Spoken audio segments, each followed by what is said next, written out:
Ce rap est clean, il vient de Taouya et non de Brooklyn. Il porte que des fat femmes, mais la joie dans le cœur de chaque femme. Toujours accord, quelques bling bling, un peu d'accord, forme Conakry. Non, n'ayez pas peur, vous êtes dans l'émission Tribune des Stars avec Mariamba. Aujourd'hui, je reçois pour vous, je vous dis pas, le concepteur du slogan. Vous allez comprendre que les autres ne font pas du rap. Gianni Alpha, à votre plaisir.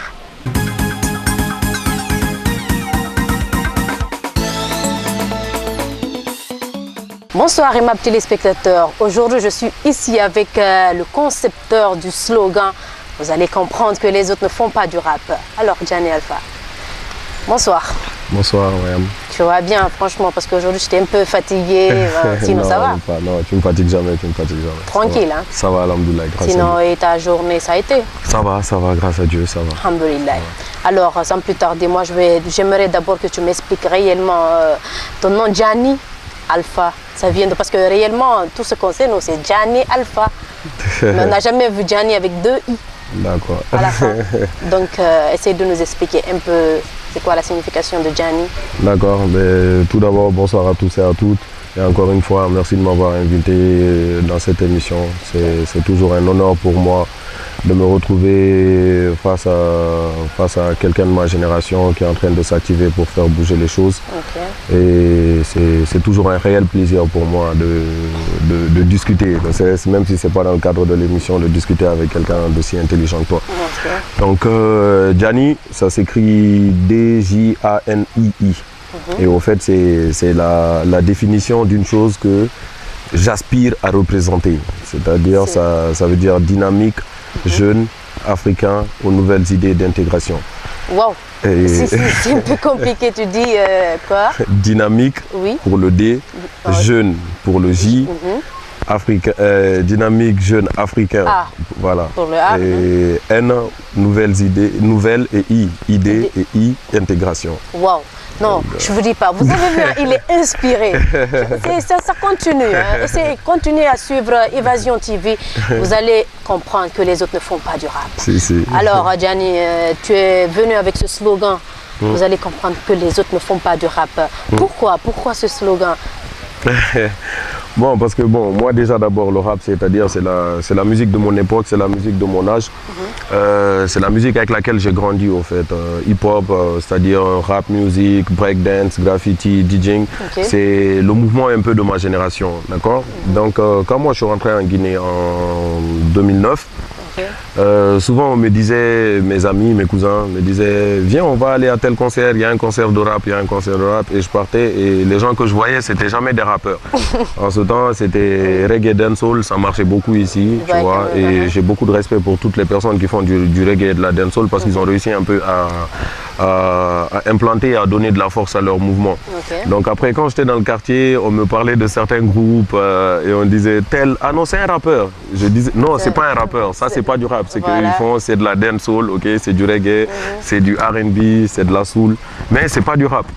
Donc le slogan à la base il est sorti sur ça. Au fait c'était juste pour faire comprendre au public que les personnes qui sont en train de représenter aujourd'hui cette jeunesse-là et que vous étiquetez de rappeurs, ce ne sont pas des rappeurs. Ils font un autre genre de musique. D'accord? Mais bon, quand le slogan est sorti, les rappeurs, ils ont pris ça contre eux.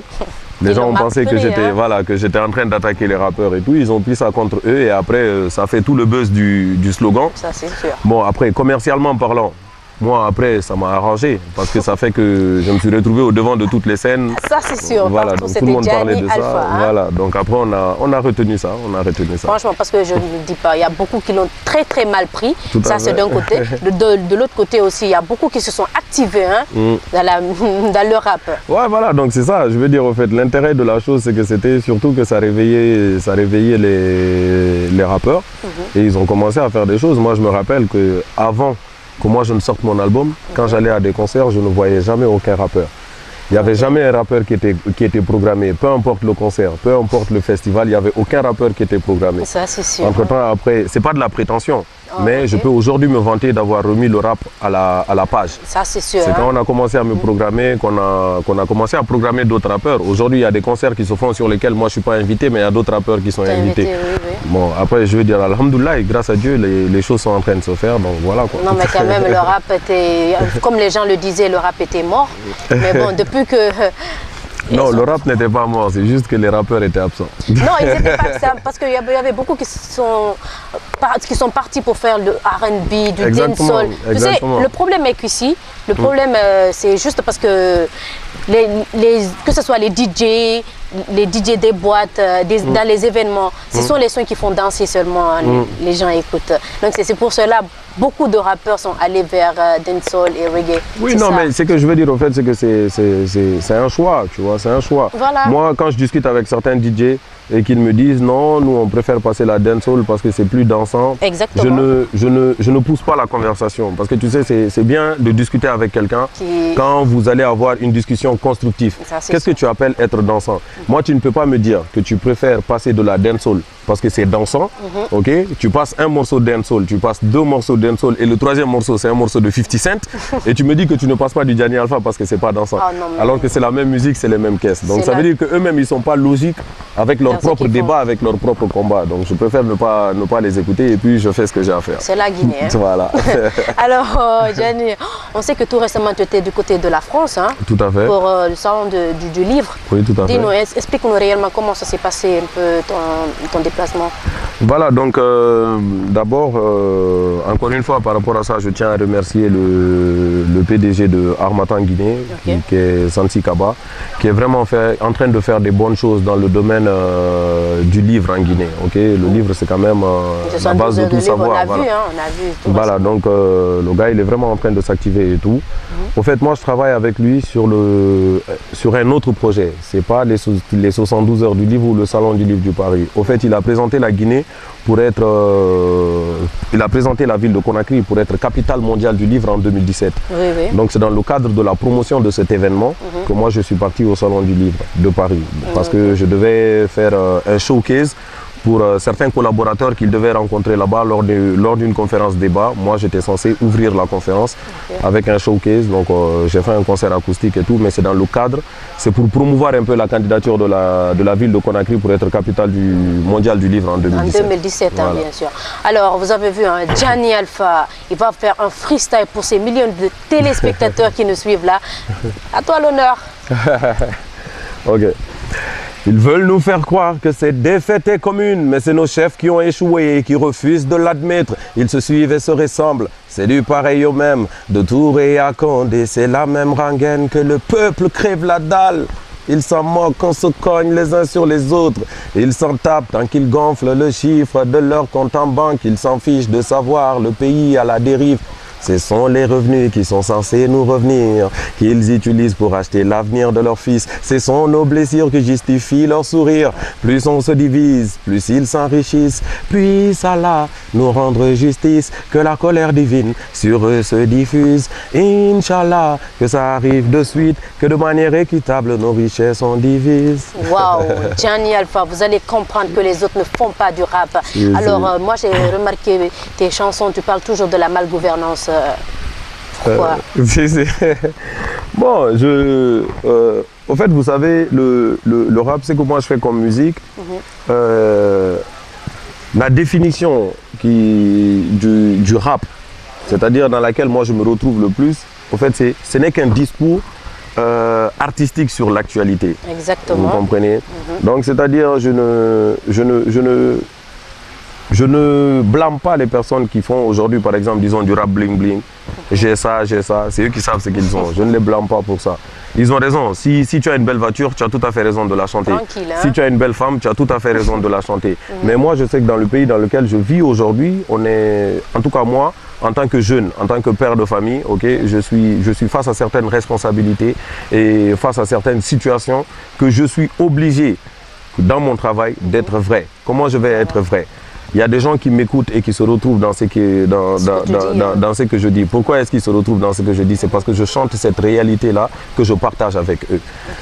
Donc, les thèmes, au fait, tu ne te casses même pas la tête en Guinée pour trouver les thèmes. C'est versé, c'est par terre. Non, tu vois partout. Voilà, tu vois partout.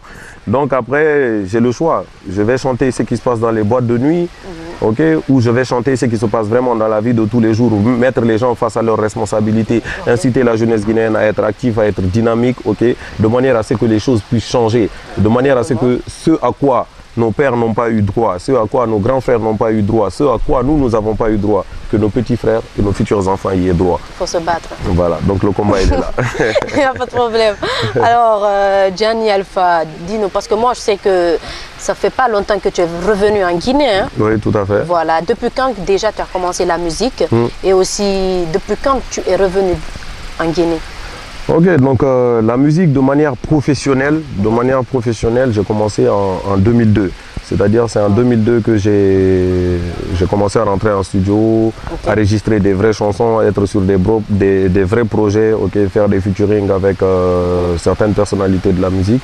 À l'époque j'étais à Dakar. Je faisais mes études et en même temps je travaillais et grâce à Dieu j'ai eu la chance de côtoyer certains grands noms quand même de la musique urbaine sénégalaise, c'est-à-dire des personnes comme Awadi, des personnes comme Human, des personnes comme Keiti qui est même en featuring sur mon premier album. Donc professionnellement c'est en 2002 que j'ai commencé à faire la musique et je suis rentré en Guinée après avoir fini d'étudier à Dakar. Je suis resté encore 2 ans et je suis rentré définitivement en Guinée en 2009. En 2009, fin 2008, début 2009. On était au lycée, hein? Ok. Ouais. Voilà, alors c'est depuis ça que tu as commencé ici la musique, hein? Depuis voilà. 2009. Non, 2009 quand je suis rentré, je travaillais dans une société de la place. Déjà, on n'a pas vu Gianni Alpha quand tu es revenu. On a entendu parler de Gianni Alpha parce que moi, franchement, j'entendais, il y a un nouveau rappeur qui est venu. Vous allez comprendre que les autres ne font pas du rap. À la guinéenne, ton morceau, on faisait souvent passer ça sur Espace et voilà, Suite, sur certaines radios. Tout à fait. Tu vois, c'est pour ça que je me dis, non mais attends, celui-là, franchement, il vient d'où hein? Non, j'étais là, je suis rentré en 2009. Mais comme j'ai dit, en 2009, quand je suis rentré, moi personnellement, je n'avais plus envie de faire de la musique parce que bon, ça faisait quand même depuis 2002 jusqu'en 2009. Et jusqu'à présent, je ne m'étais pas retrouvé sur un projet vraiment concret. J'ai enregistré 2 albums avec mon groupe de l'époque qui ne sont jamais sortis. Bon, pour des raisons qu'on ne va pas expliquer forcément. Exactement. Donc après, ma maman a voulu que je rentre au pays, vu que j'avais étudié, que je rentre et que j'essaie de trouver du travail. Donc je suis rentré, j'ai trouvé du travail. J'ai travaillé dans une société de la place pendant 1 an ou 2, mais vous savez, comme on dit, quoi. Ton travail, une fois que c'est ton travail, si tu veux, faut aller jusqu'à Jakarta, lui, il va aller te chercher. Voilà. Donc c'est comme ça, j'ai rencontré quelques personnes dans la musique ici et puis voilà, j'ai décidé de repartir là-dedans. Voilà. Et c'est dans ce cadre-là que j'ai enregistré mon premier album qui s'appelle encore même d'ailleurs, G4 Life 1 et c'est sorti en 2012. Alors, vous avez vu, hein, et ma téléspectateur, je suis là toujours avec Gianni Alpha. Hein. Et moi, je remercie aussi l'hôtel Riviera hein, qui nous ont accueillis aujourd'hui. Et aussi un big salam à mes caméramans, mes monteurs. Ok, Gianni Alpha, moi j'aimerais que tu me dises, à part la musique, tu fais quoi? Voilà. À part la musique, bon, comme je l'ai dit, j'essaye d'être un bon mari pour ma femme à la maison. Ça, on sait, on a vu les photos du mariage. Hein, voilà, j'essaye d'être un bon enfant pour mes parents, j'essaye d'être un bon voisin et j'essaye d'être une belle image pour la jeunesse guinéenne. Maintenant, à côté de ça, professionnellement, je suis gérant et directeur artistique d'une maison de production audiovisuelle qui s'appelle CIPAD. Ici? Oui, ici à Conakry. C'est récent, on vient de créer ça il n'y a pas encore 6 mois. Voilà. On vient de créer ça. Donc, et au passage, je ne vais pas citer de nom, mais merci à toutes les entreprises qui nous font confiance, qui nous confient leur travail. Voilà, donc ça s'appelle CIPAD, donc je suis entre les deux. Si je ne suis pas en train de faire la musique, je suis en train de faire le chef d'entreprise. Ou bien il fait le père de famille, quoi. Ou je fais le père de famille, voilà. Quelles sont les relations réellement que tu tisses avec les artistes qui sont de l'autre côté? De l'autre côté, de quel côté? De l'Occident, je veux dire. De l'Occident, ouais. Bon, il y a certains avec lesquels on a des relations fraternelles, avec lesquels je m'entends bien. Et tu as fait certains featuring avec ces artistes? Pour le moment, les featuring que je dois faire avec des personnes, genre par exemple qui sont sur Paris, c'est en négociation parce que vous savez, c'est un peu, pour être honnête, c'est un peu plus compliqué que chez nous ici. Parce que c'est des gens, ils sont en maison de production, il y a tout un processus, voilà, ça se fait pas comme ça Ça c'est sûr, c'est pas comme la Voilà, c'est pas comme chez nous là où j'ai envie de faire un featuring, je fais le featuring, là-bas c'est un peu ordonné. Donc je suis en négociation avec certains artistes, pour le moment je vais pas dire de nom, au cas où ça ne se ferait pas, il faudra pas qu'on prenne pour un menteur. Mais je suis quand même en négociation avec 2-3 artistes du côté de la France. avec qui je suis censé faire des trucs. Et tu m'as dit que tu étais du côté du Sénégal, non? Sénégal, tu as fait des featuring avec les Awadi et certains... Oui, tout à fait. Awadi, j'ai fait plusieurs featuring avec lui, mais pas sur mon projet d'album là. Sur ce projet d'album là, parce que mon deuxième album il doit sortir cette année là, bientôt là il doit sortir, ça s'appelle Rêve d'Afrique. Sur cet album là du côté du Sénégal, j'ai fait un featuring avec Baba Mal. Ah, Baba Mal du Sénégal, ouais. Avec Baba Mal du Sénégal. Et ici en Guinée, j'ai fait featuring avec Sekouba Kanja. Wow. Okay. J'ai aussi fait un featuring avec Bob Dina, j'ai fait un featuring avec Gilbert Fanta. Okay. Donc voilà, c'est un album, c'est un album différent. Ok. Ça, alors, Diané, dis-moi, où en est le projet de ton album, de ton deuxième album, Rêve d'Afrique? Parce que moi, ça fait un peu longtemps que j'ai entendu parler de Rêve d'Afrique, voilà. Tout à fait. Même moi, c'est ce que je me demande. Tout à fait. Je suis en train de travailler sur l'album. Pendant 2 ans, ça fait un peu 2 ans maintenant que je suis en train de travailler sur l'album. Parce que bon, vous savez, un premier album, c'est facile à faire. Okay? Tu le fais, tu exprimes tout ce que tu as dans tes tripes et puis de toute façon, il y a personne ne te connaît, donc personne ne t'attend, vous voyez. Donc le premier album il est sorti et apparemment grâce à Dieu, les gens ont bien reçu, okay? Ils m'ont donné une certaine place. Donc c'est pour ça que le deuxième album, j'ai encore repris mon temps pour, c'est-à-dire faire une bonne chose. Parce que là il y a de plus en plus de personnes qui t'attendent et le jugement va être plus facile à faire, vous comprenez. Donc le deuxième album, j'ai tout à fait intérêt à ce qu'il soit mieux fait. Je parle musicalement, lyriquement, qu'il soit mieux fait que le premier, voilà. Donc j'ai travaillé, la première partie de l'album, comme je vous l'ai dit, ça a été fait entre ici et le Sénégal. Ok, je travaille avec Bob Dina ici, avec Fakri, je travaille un peu avec Silan.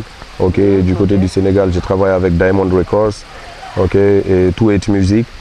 Et quand on a fini cette première phase-là, nous sommes partis sur Paris où on a mixé, ok, une partie de l'album qui a été mixée là-bas avec un ingénieur de son qui s'appelle Ahmed Fofana. C'est l'ingénieur de son du Côté Bas, je ne sais pas si vous connaissez. Côté Bas, les 3 go de Côté Bas. Voilà. Je connais.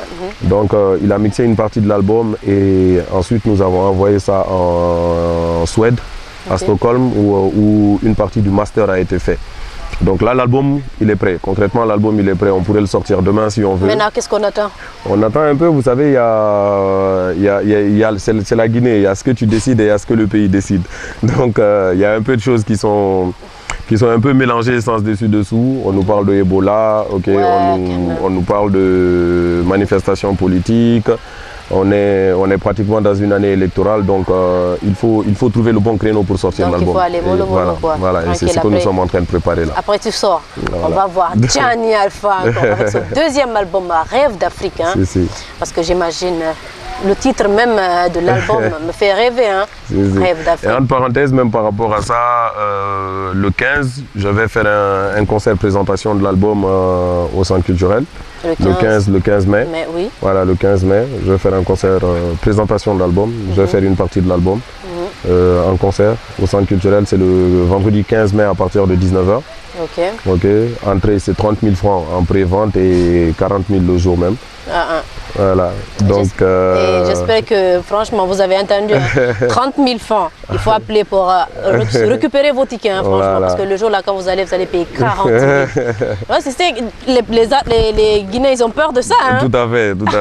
Franchement, donc c'est pour cela il faut bien leur expliquer. Tout à fait. Il faut appeler pour récupérer les tickets d'ici le jour J. Alors, à ton avis, je me dis quel est l'avenir du rap dans 10 ans? Comment tu vois le rap dans 10 ans? Dans 10 ans? Oui. Je pense que ça sera l'avenir. Il ne pourra être que radieux. L'avenir ne pourra être que radieux. Pourquoi? Parce qu'il y a déjà de plus en plus de jeunes rappeurs qui sont dans les quartiers et j'écoute, tu vois. Les enfants, ils travaillent vraiment. Ils essayent vraiment.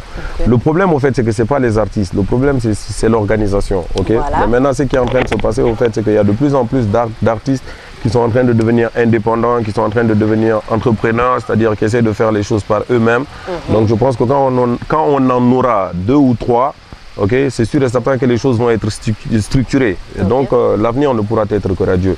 L'avenir ne pourra être que radieux. Moi je suis sûr et certain que dans 10 ans, on aura des rappeurs guinéens qui auront signé à l'international et qui feront des tournées à longueur de temps. J'en suis sûr et certain. Moi, en tout cas, personnellement, j'en fais mon combat. Ok, ça sera moi et ça sera d'autres personnes, Inch'Allah. J'espère que le rap guinéen, quand même, va aller loin. Hein, Inch'Allah. parce que là, c'est un peu chaud pour les artistes guinéens.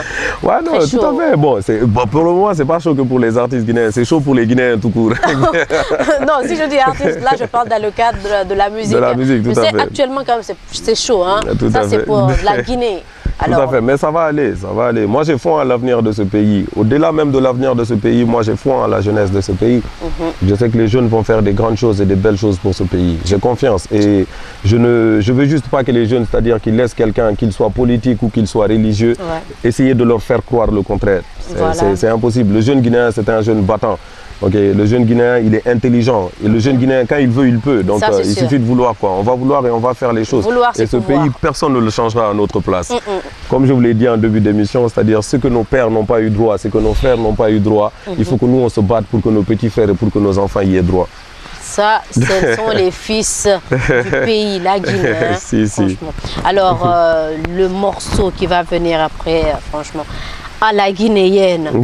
On va l'écouter sur ce morceau à la guinéenne. Parce que nous, c'est avec ça on t'a connu. Hein. Merci beaucoup, c'est gentil. Donc, tu vas faire un freestyle pour ces millions de téléspectateurs qui te suivent là. Sur ce morceau à la guinéenne. Non, on va te suivre. Tous les matins, je me réveille à la guinéenne avec les cris de mon voisin. À la guinéenne, mon téléphone est déchargé. À la guinéenne, je galère pour me laver. À la guinéenne, la fille au petit-déj. À la guinéenne, je passe des heures à mon carrefour. À la guinéenne, faut trouver un taxi, aller en ville. À la guinéenne, j'y taffe pas, mais j'y vais quand même. À la guinéenne, embouteillage et surcharge. À la guinéenne, corruption, trafic d'influence. À la guinéenne, est-ce que tu sais qui je suis petit? À la guinéenne, si tu m'emmerdes, je te coffre. À la guinéenne, tu n'es rien, mais tu fais le boss. À la guinéenne, yo les gars, on dit quoi? À la guinéenne, yo les go, on dit quoi? À la guinéenne, Madidi, Anadi, à la guinéenne, Nassé, à la guinéenne, Nassé, à la guinéenne. Ça, franchement, moi j'ai aimé ce morceau. Hein. Et moi j'aimerais bien savoir qu'est-ce qui t'a poussé réellement à composer ce morceau. Parce que tu es venu avec ça. Hein. Ouais, tout à fait. En fait, ce que vous avez, cette expression, c'est pas une expression que moi j'ai inventée. C'est une expression que personnellement je l'adore. Et déjà avant la chanson, c'est une expression que j'utilisais beaucoup. On a ce tic là, quand on dit « Ah, comment ça va ?» Les gens ils répondent à la guinéenne. Anadi, à la guinéenne. Donc j'ai dit « Ah, c'est intéressant, je vais en faire une chanson. Donc après, franchement, les paroles sont venues toutes seules après. Et si vous remarquez, dans les paroles, je me suis pas... J'ai écrit la chanson en 5 minutes au fait. Waouh! En 5 minutes. Parce que je n'ai rien inventé au fait. Je n'ai rien inventé. Je n'ai rien inventé. Le matin, je me réveille avec les cris de mon voisin. C'est exactement ce qui se passe. Mon téléphone est déchargé. Temouna. Hein, tu galères pour te laver. Yemouna. Voilà. Okay. La fille, après taxi, Gorotakoui. Même si tu ne travailles pas là-bas, tu pars quand même, soit gabé, soit regarder les gens. Donc voilà, après la chanson, elle s'est faite toute seule. C'est comme ça, hein, franchement, tu as regardé la réalité pour composer ce titre. C'est ça, tout à fait. Il n'y a pas de problème. Alors, tu vas me dire, quelles sont tes ambitions pour la culture guinéenne? Mes ambitions pour la culture guinéenne, pour le moment, ça serait déjà d'abord de réveiller les acteurs de la culture guinéenne. Je ne vais pas parler de la culture en gros, parce que la culture c'est vaste et que je ne maîtrise pas forcément tous les domaines. Mais pour ce qui est de la musique urbaine, musique que je représente et qui me représente, je pense qu'il faudrait que les artistes urbains se réveillent un peu et qu'ils prennent un peu plus leurs responsabilités et qu'ils comprennent qu'ils sont des porte-voix pour des millions de personnes. Juste pour faire la petite parenthèse, au fait, c'est que les politiciens, ils dépensent des millions pour être députés, pour être élus du peuple. Ils dépensent des millions pour faire campagne, pour se retrouver à l'Assemblée. Nous, on se retrouve à l'Assemblée juste en écrivant des paroles. Parce que quelque part, on est la voix des sans-voix. Il y a des millions de jeunes qui se retrouvent en nous, et quand on parle, ils disent « Ouais, je suis d'accord, lui, il me représente. » Même s'il n'a pas voté, même s'il n'a pas pris un bulletin, c'est-à-dire avec ta photo pour mettre dans une urne. Quand le petit il se lève de son quartier, le petit ou le grand bien sûr, il se lève de son quartier, il prend son transport, il paye pour aller à un concert, il paye pour entrer, c'est parce que quelque part ce petit ou ce grand-là a décidé que tu le représentes et qu'il se retrouve dans ce que tu dis et qu'il est d'accord avec ce que tu dis. Donc il faut qu'on prenne nos responsabilités par rapport à ça et qu'on comprenne que c'est pas parce que c'est nous on est au devant de la scène, c'est pas parce que c'est nous on sort à la télé, c'est nous on entend à la radio. Le combat n'est pas que personnel. On est en train de se battre pour des millions de jeunes. On est dans un pays où le pays il est à 60%, à plus de 60% jeunes. Ça, donc quand nous, Dieu nous donne la chance et la bénédiction d'être des représentants de cette jeunesse-là, on se doit d'être juste, on se doit d'être des modèles, on se doit d'être en accord avec nous-mêmes. On ne peut pas donner des leçons que nous-mêmes on n'applique pas. On ne peut pas dire aux enfants des gens, faites ce que nous-mêmes nous n'allons pas faire. Vous comprenez? Donc c'est ça, il faut que les acteurs de la culture urbaine, en tout cas de la musique urbaine, se réveillent et qu'ils prennent leurs responsabilités. Alors c'est ça quand même hein, pour que ça évolue un peu. Exactement. Sinon c'est chaud. Hein. Exactement. Ok, alors Gianni, je sais que les artistes guinéens, même pas guinéens seulement, ils ont des difficultés pour se trouver des femmes. Mais franchement, toi tu t'es marié et tu vas nous dire comment tu as pu épouser une femme aussi qui travaille avec toi. Parce que ça, on sait, elle travaille avec toi, non? Oui, tout à fait, tout à fait. C'était ma chargée de communication. Exactement. Et on travaille ensemble depuis que j'ai commencé G4Life. Voilà. Bon, après, vous savez, parfois, souvent, les gens qui pensent qu'ils ont du mal à trouver des femmes, les artistes qui disent qu'ils ont du mal à trouver des femmes, c'est parce que souvent, ils cherchent loin ce qu'il y a juste au bout de leur nez, vous voyez. Donc c'est ça. Moi, grâce à Dieu, et je me suis retrouvé sur le chemin de ma femme dans le cadre du travail. Ok, et bon, voilà. Et après, comment tu gères le foyer? J'essaye. C'est compliqué. Vous savez, c'est pour ça que ça s'appelle mariage. C'est compliqué parce que c'est un mélange de différences. Vous comprenez? C'est pour ça que ça s'appelle mariage. Ça veut dire que quelqu'un vient avec son éducation, retrouver quelqu'un d'autre avec son éducation, avec ses habitudes. Après, c'est de la construction. C'est de la construction. Tu tires un peu, elle tire un peu, et puis voilà. Après, vous allez vous créer une personnalité commune, et puis voilà quoi. Je me demande comment elle gère tes voyages, comment elle gère quand tu es en déplacement. Ça, c'est difficile aussi bien pour elle que pour moi. Mais on réussit à gérer, c'est dans le cadre du travail. Elle travaille aussi, donc parfois aussi c'est elle qui voyage, vous voyez. C'est elle qui voyage parfois dans le cadre du travail. Donc si je comprends bien, parfois c'est le mari qui quitte le pays ou c'est la femme. Parfois c'est madame. Voilà, c'est ça. Donc le tout, en fait, c'est d'essayer d'établir une relation de confiance. Voilà. Une fois que la relation de confiance est établie, après ça se fait tout seul. Et bon, et à ce qu'elle me dit, je ne sais pas si tu me mens des séries, j'espère que non. Mais en tout cas, elle me dit qu'elle me fait confiance. Donc, moi, je lui fais confiance aussi. Alors, tu as entendu, lui, il te fait confiance. Donc, il ne faut pas trahir quand même notre Gianni Alpha. Hein. Quand même, hein, quand même. Hein. Arrête ça. Alors, Gianni, tu vas nous parler un peu de tes projets futurs. Donc, mes projets futurs, comme je vous l'ai dit, futur immédiat, là, tout de suite, c'est déjà la sortie du deuxième album. Ok, après, c'est le développement de l'entreprise pour laquelle je travaille en ce moment, c'est-à-dire, comme je vous ai dit, directeur artistique et gérant d'une entreprise. Donc, c'est le développement de cette entreprise-là et voilà, la sortie de mon album, mon deuxième album, G4Life, qui peut sortir à un moment ou à un autre, il peut sortir à tout moment. On attend ça. Voilà, il peut sortir à tout moment. Et après, voilà, on va essayer d'internationaliser la chose. On est en discussion avec des personnes quand même, parce qu'on a quand même envie que cet album-là, il voyage au-delà de la Guinée. Donc on a envie qu'il dépasse nos frontières. Donc on est vraiment en train de travailler sur ça. On est en négociation avec certaines structures et tout. Et Inch'Allah, que ça aboutisse. J'espère que toutes les personnes qui sont en train de suivre vont prier pour que ça aboutisse. Même moi j'ai prié pour ça. Voilà. Amen. Voilà, donc futur immédiat, c'est ça les projets. Ok. C'est ça les projets. Alors pour terminer cette émission, franchement, moi je vais d'abord dire merci à l'hôtel Riviera qui nous ont accueillis aujourd'hui. Et puis à mes caméramans et aussi Gianni Alpha, il va vous faire un dernier freestyle sur Évasion, bien sûr, cette fois-ci. Parce que tu es dans l'émission Tribune des Stars avec la ladies qui est en face de toi ici, Mariam Badjadjarim. Alors tu vas faire un freestyle pour Évasion. Non, on sait que tu es inspiré, hein. L'inspiration vient toujours, quoi. Tranquille. Ok, si. Despi, c'est parti. J'ai envie de changer d'horizon, donc je capte sur Évasion. Je me retrouve à la tribune des stars et puis c'est parti en mode freestyle, on va faire un peu d'art. On aurait aimé qu'il y ait une petite guitare pour vous lâcher quelques mélodies du Tiekar, mais t'inquiète, toi-même tu sais que le hustler est un lascar. On va te donner ça comme ça vient et te donner ça comme ça va. Tu vas te promener sur cette télé comme les vagues vont et viennent sur la mer. Dites au MC de ne pas perdre la tête, ils vont finir dans la merde. Moi, je vais enregistrer ce morceau. Hein. Franchement, ça c'est pour Évasion. Et on enregistre ce morceau. On paye tout, hein, quand même, hein, franchement.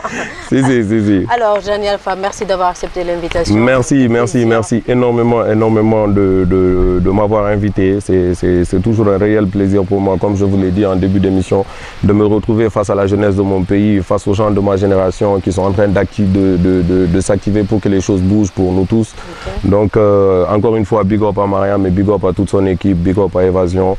Et je voudrais dire aux jeunes de mon pays, à mes frères, à mes sœurs, okay, que il faut laver ta tête, c'est-à-dire l'intérieur de ta tête, et laver ton cœur avant de laver tes mains, tes pieds et ton visage pour dire que tu vas à la prière. Wow. Vous comprenez? C'est-à-dire, c'est ma manière à moi de vous dire que quoi qu'on dise et quoi qu'on fasse, si on veut vraiment que la jeunesse guinéenne se fasse respecter en Guinée, il faut que la jeunesse guinéenne se donne la main, sans distinction de parti politique, sans distinction d'ethnie, sans distinction de religion, sans distinction de sexe. Il faut qu'on soit vraiment ensemble pour que les choses marchent. Parce que quand ça va marcher, c'est pour nous tous que ça va marcher. Mais si ça se casse la gueule, c'est pour nous tous que ça va se casser la gueule.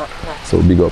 Merci beaucoup. Alors, et ma téléspectateurs, on est à la fin de cette émission et moi, je fais ici un big salam à toutes ces personnes qui nous ont accompagnés. Et puis, vous avez vu, hein, j'étais avec Gianni Alpha. Hein, vous allez comprendre que les autres ne font pas du rap. Une étoile montante de la musique guinéenne. Alors, moi, on se retrouve la semaine prochaine à la même heure pour une autre émission.